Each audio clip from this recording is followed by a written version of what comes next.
Wow, what a game. Seriously, who saw this coming? Cremonese holding Udinese to a draw. I mean, just sensational. Udinese came into this match with all that pressure to win, right?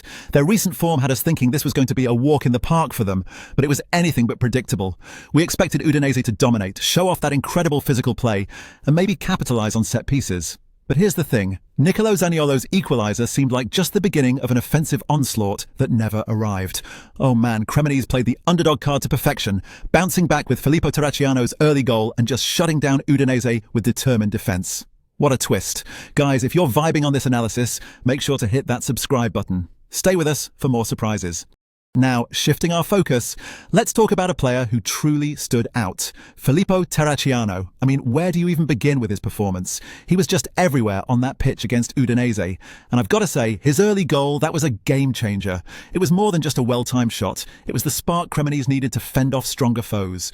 And let's be honest, it wasn't just luck he was exactly where Jari van der Putten needed him to be. Terracciano was reading the game like a pro from the very first whistle. But here's the thing, his influence didn't stop there. With that solid 7.7 rating, Terracciano wasn't just about scoring. His defensive actions, outstanding. Whether it was intercepting crucial passes or blocking potential goal-scoring opportunities, this guy was relentless. But it's kind of crazy when you drill down into his passing, only 38% accuracy. Yet those risk-taking efforts kept Udinese on their toes, always guessing.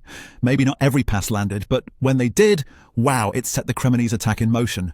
Ultimately, his versatility was a cornerstone in keeping Cremonese balanced, showing that leaping between defence and attack isn't just a hope. It can be a strategy. Alright, shifting our focus to the broader tactical battle that unfolded on the pitch, we see just how these teams squared off, both strategically and physically. Here's the deal. Cremonese stuck to their guns with a 3-5-2 formation, and they absolutely owned the midfield. With 52% possession, they didn't just hold their ground, they dictated the tempo. And let me tell you, when they completed 369 passes at a 77% accuracy. That was no fluke, folks. Cremonese's passing game was a masterclass in disrupting Udinese's rhythm, effectively neutralising their physical style. Players like Terracciano flexed their defensive muscles, anticipating Udinese's every move and keeping things locked down.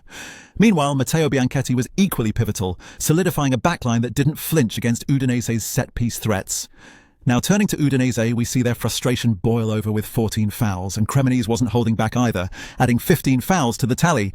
It was a chess match of tactical manoeuvres and disciplined aggression, both sides determined to not give an inch. David Nicola directed Cremonese to enforce a defensive masterclass that stymied Udinese's attempts to break through, showcasing an impressive growing organisation for Cremonese in this incredible yet gritty contest.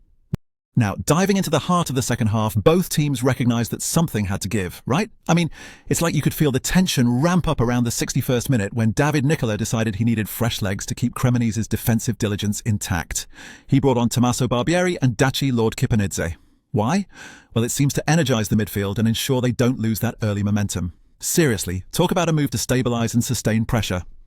Right? Now, on the flip side, Costa Runjaic for Udinese wasn't just sitting back. Oh no, he responded pretty much immediately with changes of his own, bringing Jakub Piotrowski and Adam Buksa into the fold. And the idea? To punch through that resolute Cremonese line and inject some dynamism into their attack. But here's the thing. Despite these shifts, the scoreboard didn't budge. See, this tactical battle was about adaptability, but it also revealed an inability to break the stalemate. The orchestrated attempts from the bench, while necessary, faced an unwavering defensive wall from Cremonese, a testament to their robust resolve in this highly competitive fixture. Now, the big question is, what does this mean moving forward? Let's dive into how this draw twists the league standings for Cremonese and Udinese. So, Cremonese, they've just scored a huge point against a tough side like Udinese. And seriously, it's all about survival for them. So, notching up these points is like gold dust. They've got this growing confidence and it shows. You know, the defensive setup today was solid, 52% possession, tight control on Udinese's attacks, only one shot on target allowed. It's like they're quietly building this narrative of gritty defensive resilience, and that's absolutely what they need to steer clear of that relegation drop.